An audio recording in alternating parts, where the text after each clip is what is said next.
Hey, everybody. Thank you so much for jumping on. This book is absolutely phenomenal. These two chapters, there's so much that I can say about it, but I'd love to just dive in and just kind of go through it together. So we're on chapters 12 and 13, and chapter 12 is called One More Habit.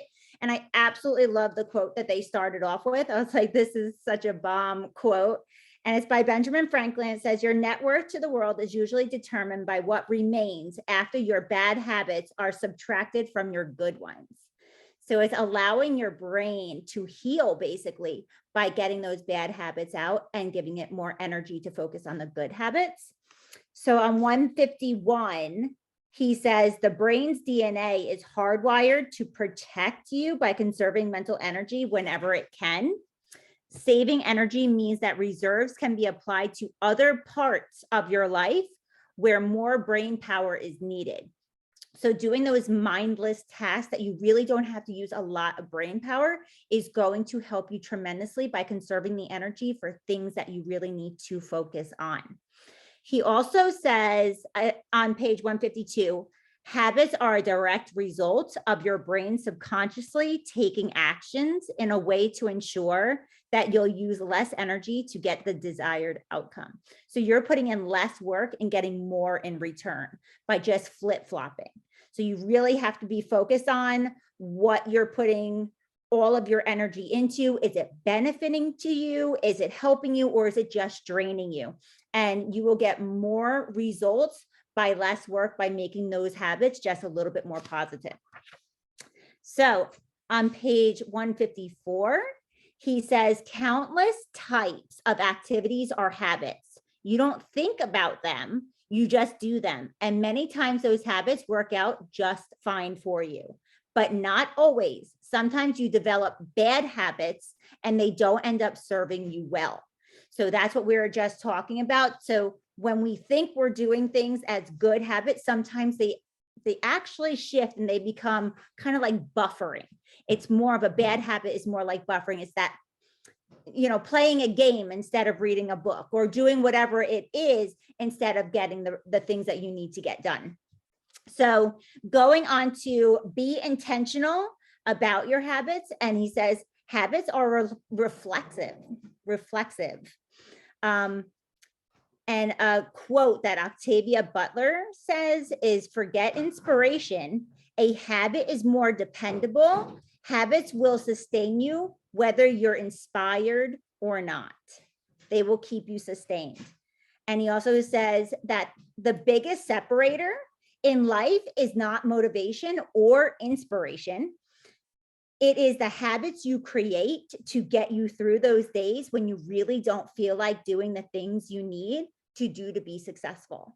And we were talking about this at Ruby Retreat, and that stuck out to me. We're not going to have the greatest days all the time. We're going to waver. There's going to be, let's say 50% good days, 50% not so great days. So create that bubble for yourself that on those good days, you have habits set in place that are going to push you forward and propel you forward instead of stagnant or regressing. You have to make sure that you have those habits in place. Bad days are going to happen, y'all. Like they happen. I just had a freak accident. I did not plan anything like that, but I had systems in place. I had people that I've talked to every single day. My team stepped up. Those are the habits that we put out there as kind of like our safety net. And that's what he's talking about here. He also goes into the science of habits. I mean, this is my jam right here. I love science of things. He says on page 156, when we perceive these threats, our brain flips a switch, moves out of thinking mode and goes into a reflex mode. We react and revert to what we know as a form of protection. And what we know are our habits. It's just, it's non-thinking. And that's what we want to do. We want to use less energy when we need to get things done in more efficient ways. He also says, by contrast, when you engage in positive habits that result in good outcomes, your body produces dopamine. Dopamine creates a sense of euphoria, and this euphoria dials your bodily systems back and conserve energy, which is what your brain naturally tries to do as much as possible. You're feeding your body that happy drug. Like it is the chemical your body needs to stay powered, to stay on task, to stay energetic, to stay on top of your business. It's definitely something that you have to make sure that you're getting a constant amount of, because that's where depression falls in. That's where when people want to quit, it's when we're not getting that adequate amount of dopamine. He goes into trigger, action, prize. As a one more thinker, your goal is to create a new habit that focus on releasing dopamine and minimize perceived threats that release adrenaline and cortisol. Those perceived threats. So your body cannot decipher. If you go into this like nervousness, your body can't decipher if it's like a hurricane coming through or if you just stubbed your toe. It's instant fear that we have to decipher. And that is just the adrenaline and cortisol that is instantly released in these instances. So creating more dopamine and having these positive habits to kind of counteract the cortisol release is going to help you make better decisions and not fall back. Creating new habits involves 3 steps: the trigger, the action, and the prize. This is spot on. I'm not going to dive too far into this, but I want to go into what each one are. So the trigger is initial thought and repetition. That's what's going through your head and causes that instant adrenaline and cortisol. And then you have the action. The action you take is your response to the heightened state of alert you're comforted with. So he goes into, there was a whole story about a baseball player and he steps up to the plate and changing your trigger. So he steps up to the plate and instead of doing like one swing, he now changes it to switching up his gloves or swinging the bat 3 times. It's changing the habit that he's used to doing into a more positive one. And then they go into, he says, what do you do? You need to build a habit. How do you do that? The first thing to do is build a new trigger. So that's what he's talking about here. Small adjustments are triggers that create new habits that can completely change a plate appearance. Also understand that hardwiring your brain to develop new pathways requires repetition. This isn't like a one-time thing. You have to do it over and over and over again for it to be embedded into your brain. Creating the right actions to produce better habits involves practice, lots and lots of practice. Sometimes we go into things and we only go in and we only try things, 2-3 times. Sometimes we do 10, 15 times, but it's the repetition. It's doing consecutive work over and over again that a habit is formed. And then he talks about the prize and the reward afterwards. So when you create a new habit and use it to accomplish a goal, you release dopamine. This dopamine tells your brain you want to do it again. So if you have that cortisol, you have, those chemicals that make you feel uneasy, you're not going to want to do it again. But if you do a new trigger that releases a new action, and then you have a prize in place, it's going to create dopamine, which is going to make you want to go back and do it again. The more dopamine your brain releases, the greater the intensity of your desire to repeat the action. And he says, when you give yourself a prize, you create an essential reinforcement for your trigger, for the trigger and the action. You lock in the habit through the chemical reaction and you create in your brain. That is like mind blowing. Like we have the power to change the way we think, the way we feel, the way we react to things.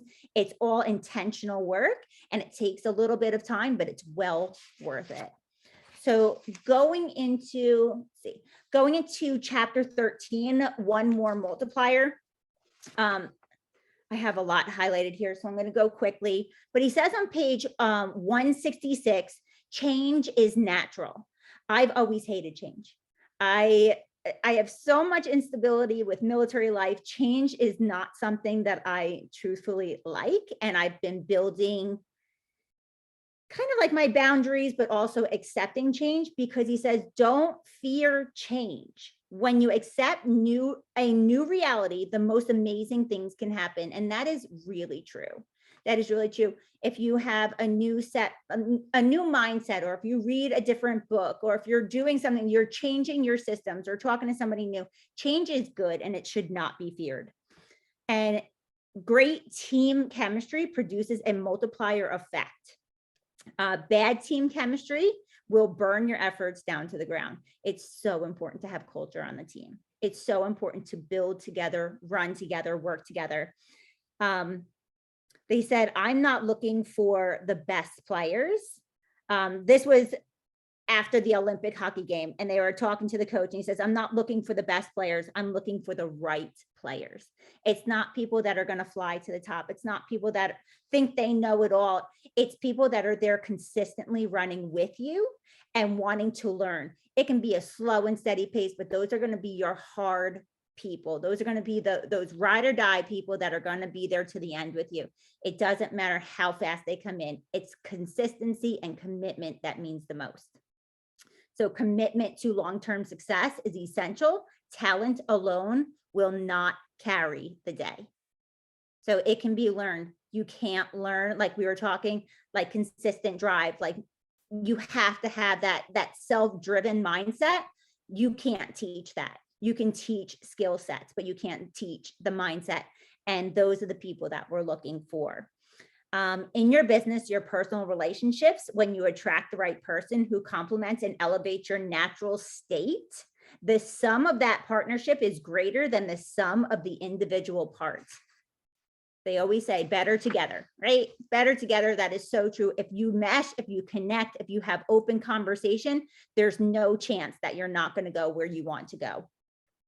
And then they go into talking about Tom Brady, not my favorite person in the world, but it was a really great analogy. They said Brady brought a warrior mentality that elevated teammates to play some of the best football at their entire careers.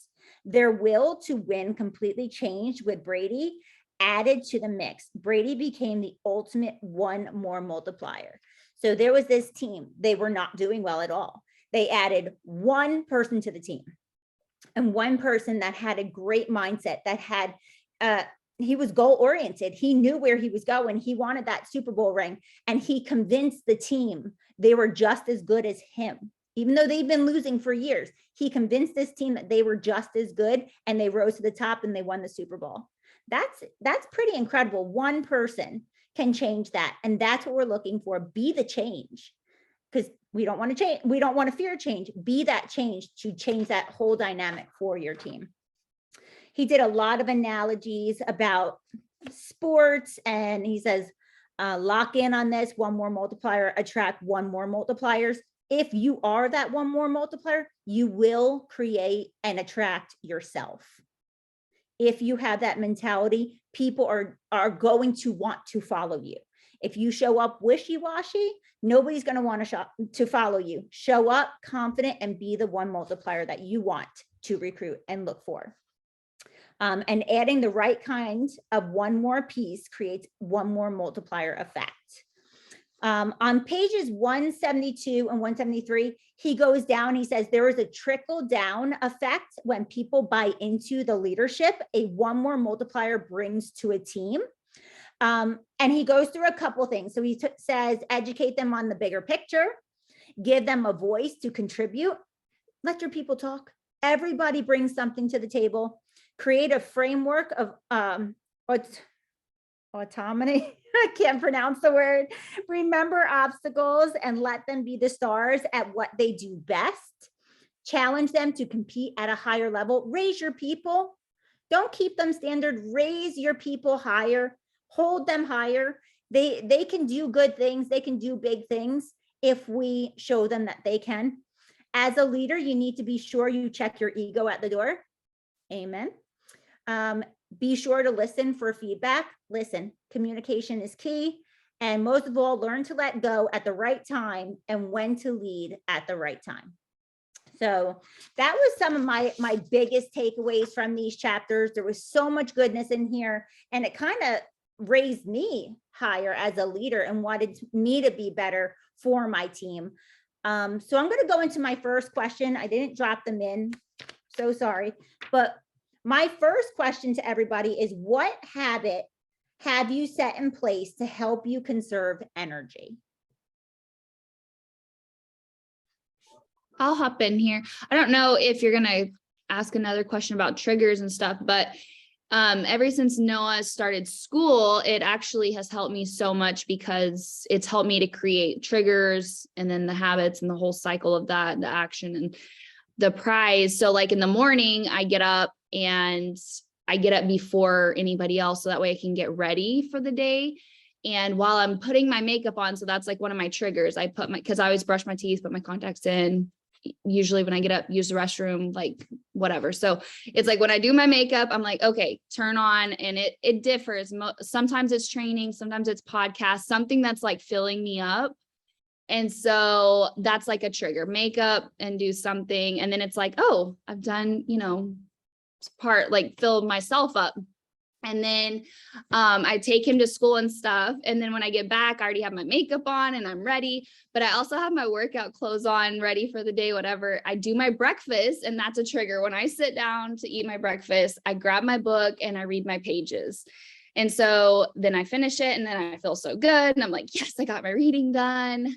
So that's something else. And then another one is, and then I do my power hour. That's the thing. So I finish my breakfast, I finish my reading, and then I go from 10 to 11, I do my power hour, my first power hour of the day.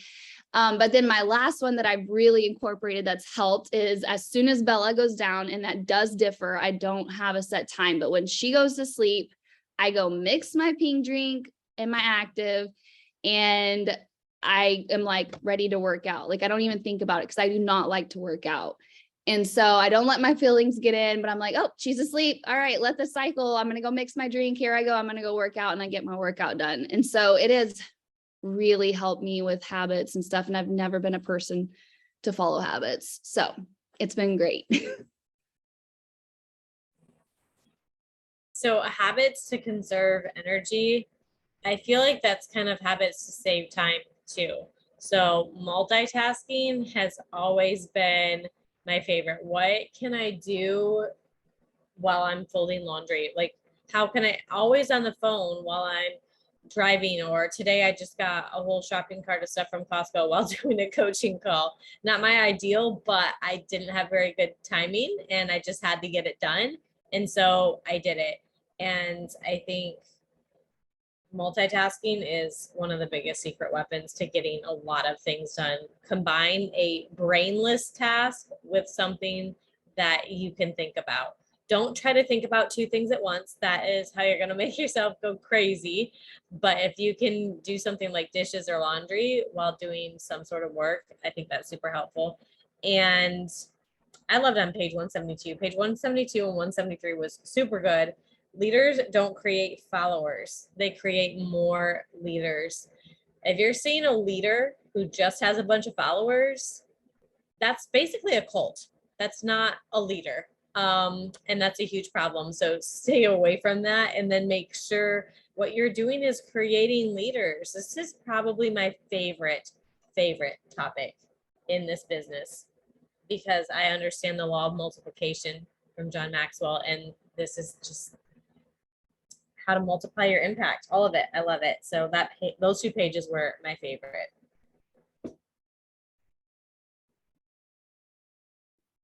So good. Does anybody else have a habit they'd use?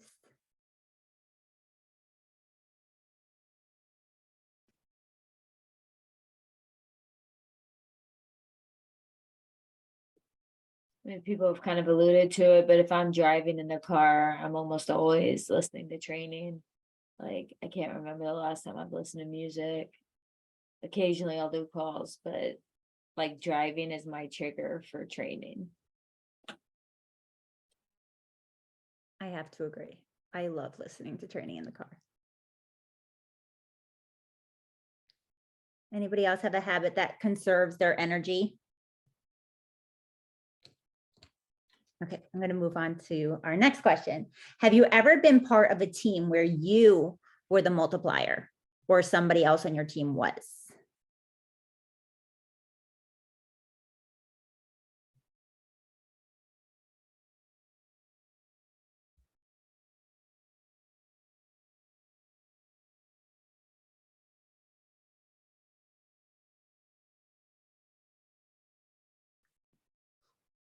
Anybody? Fallon, I know you are a multiplier. I think all of us are multipliers if we're leaders on our team. I didn't want to unmute and talk again, but I was just thinking about that. I'm like, yeah, and it feels really good. Like, as I sit here tonight on book club with this portion of my team, I have this team and this team and this team and this team, and they're all doing their thing. Like, we're all together but separate, and that is creating strong leaders who are creating strong leaders. And at Ruby Retreat, I thought of that. I was like, I love to train, and I'll still do some training at these retreats, but I want to move out of the way to let other people come up. And as leaders, that's what we have to do too. So it's just my favorite topic. Yes, you are an amazing multiplier. Kudos to you. Anybody else have some input there?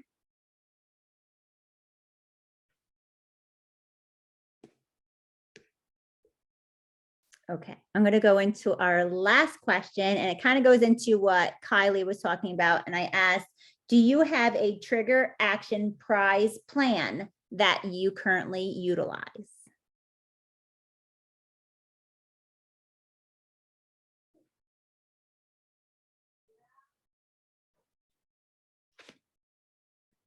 So me personally, I work on my third floor. So my attic is usually either very cold or very hot, depending on the season. So I wake up every morning, and before I do anything else, I either turn on the heat or the air. And that triggers me that I'm wasting energy on my third floor if my butt doesn't get up there. So I will go up there after it cools down or it warms up. I go in like about 35, 45 minutes after I wake up. And that brings me up to my work. And then I have my IPA sheet already printed out, print out 7 on Sunday. So I always have it. And then my prize is that I get all of my work done in one shot. So that is my current plan. Does anybody else have anything that they love to do? I was going to say right before I got pregnant, I was going to the gym every morning, and it was not easy because I was getting up at like 5 a.m. That's not easy to get out of your bed at 5 and drive to the gym. But my reward was the sauna. So after my workout, I would do like 20 minutes in the sauna, and I would wake up because I love the sauna. Some people, it's not for you, Tova. I know you hate it. But like for me, the sauna is like a hug from God. And so I would literally wake up with the sauna on my mind. And so I would work out Monday through Friday, and I was the sauna. I went to the gym really for the sauna, but obviously I'm not going to go just for the sauna. I'm going to go to work out. But that was my reward, and it was wonderful. I really miss it. Once I'm done with this pregnancy, I can't wait to get my butt back into the sauna. I just want to find anything I can say that feels like a hug from God. And then I'm going to associate that with whatever I need to do. Mine is making my bed. If I don't make my bed in the morning and I come home from work and it's unmade, I get right back in it and I'll take a 2-hour nap. So I've been trying very, very hard to get up just a few minutes early. And even if it's not like the way my mother would do it, because my mom is like the queen of making beds. There's a million pillows on it. I just need my covers to be pulled up. So as long as I can do that, then I'm going to come home and I'm going to open my laptop and I'll do some sort of work.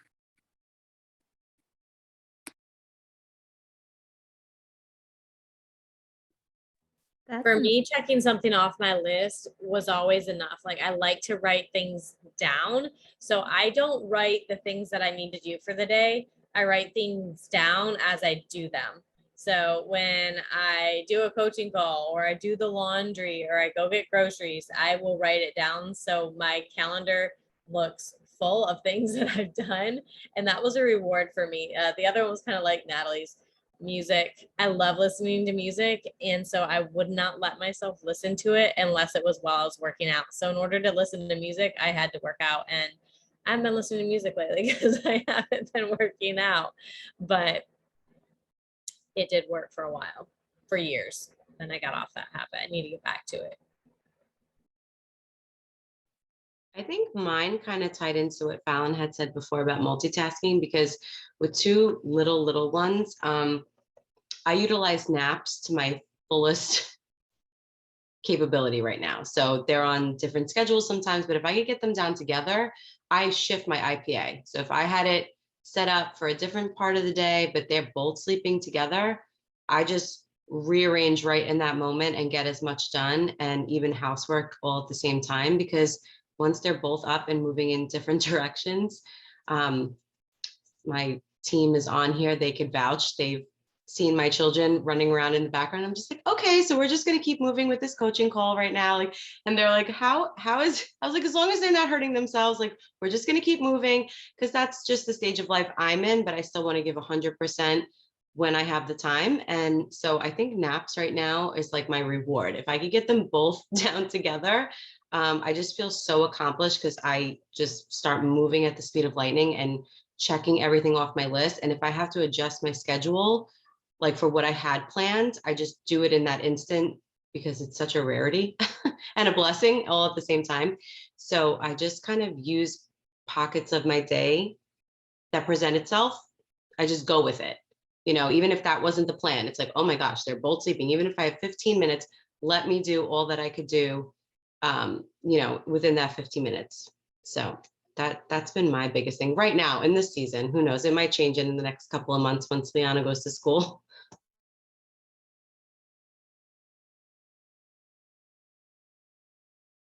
These are so good. These are literally calling ourselves to action so we can get our rewards. I love it. Anybody have anything else to share before we wrap it up?